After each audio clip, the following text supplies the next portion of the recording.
दोस्तों, इस दुनिया में हर कोई अकेलेपन में नहीं रह पाता है, लेकिन आज के युग में जो व्यक्ति अकेलेपन में रहता है वह इस दुनिया से बहुत कुछ अलग कर सकता है। लेकिन वह अपने अकेलेपन को या तो अपने भूतकाल की चिंता में गंवाता है या फिर वह अपने भविष्य की चिंता में गंवाता है। महात्मा बुद्ध कहते हैं, हर इंसान अपने जीवन में अकेलेपन की ताकत को नहीं समझ पाता है, लेकिन जो अकेलेपन की और एकांत की ताकत को और शक्तियों को पहचान लेता है फिर वह इस दुनिया की मोह माया में नहीं फंसता है। दोस्तों, महात्मा बुद्ध की इस छोटी सी कहानी से आज हम सीखेंगे कि अकेला व्यक्ति कैसे इस प्रकृति से उन उपहारों को ले सकता है जो उसे इस दुनिया में महानता की ओर लेकर जा सकती हैं। दोस्तों, एक बार महात्मा बुद्ध एक वन में अकेले भटक रहे थे। वहाँ से कुछ गुजर रहे लोग महात्मा बुद्ध के पास आए और वह महात्मा बुद्ध के पास आकर महात्मा बुद्ध से प्रश्न करने लगे कि आप कौन हैं महात्मा, और इस घने जंगल में क्या कर रहे हैं। महात्मा बुद्ध मौन रहते हैं और उनसे कुछ नहीं कहते हैं। वह सभी महात्मा बुद्ध के आसपास बैठ जाते हैं।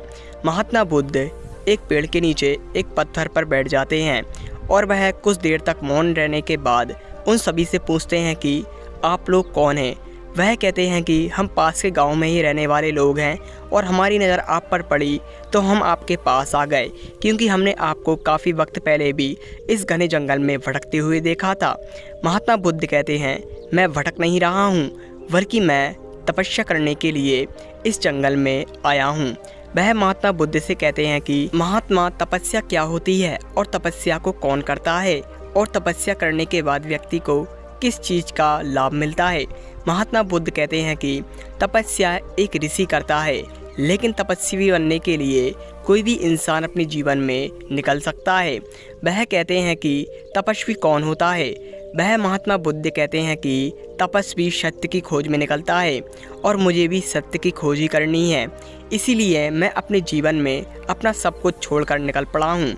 उसमें से एक व्यक्ति कहता है कि मैं भी अपने जीवन में कुछ करना चाहता हूँ, सत्य की खोज करना चाहता हूँ, लेकिन मैं जब भी किसी चीज़ को करना चाहता हूँ तो मेरा मन नहीं लगता है, और मैं जब भी अकेलेपन में रहता हूँ तो मेरा मन भटक जाता है। महात्मा बुद्ध उस व्यक्ति से कहते हैं कि अकेले रहने वाले इंसान अक्सर अपने जीवन में कुछ अलग ही करते हैं, लेकिन उनका मन है जो उन्हें इस दुनिया की चहल पहल से अलग नहीं होने देता है। वह युवा कहता है कि मैं जब भी एकांत में जाता हूँ मेरा मन विपरीत कारणों में भटक जाता है। मैं इस तरह से कैसे अपने जीवन में अपने एकांत की शक्तियों को जानूं।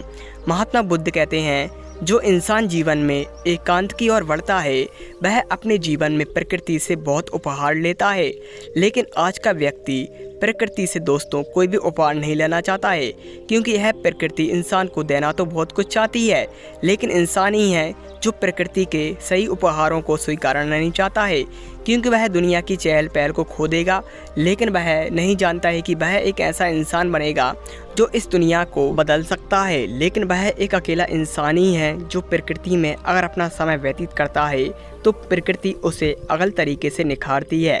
दोस्तों, कई बार इंसान अपने अकेलेपन में अपने आप को टूटता हुआ देखता है, लेकिन वह नहीं जानता है कि जब वह अकेला रहता है तो प्रकृति और ब्रह्मांड उसे बहुत कुछ अलग करने के लिए मार्ग दिखाते हैं। लेकिन कई बार अकेला इंसान अकेलेपन में घबरा जाता है और वह फिर से इस दुनिया की चहल पहल में आ जाकर अपने जीवन का समय फिर से व्यतीत करने लगता है और वह इस तरीके से इस दुनिया की चहल पहल में अपना विनाश कर लेता है।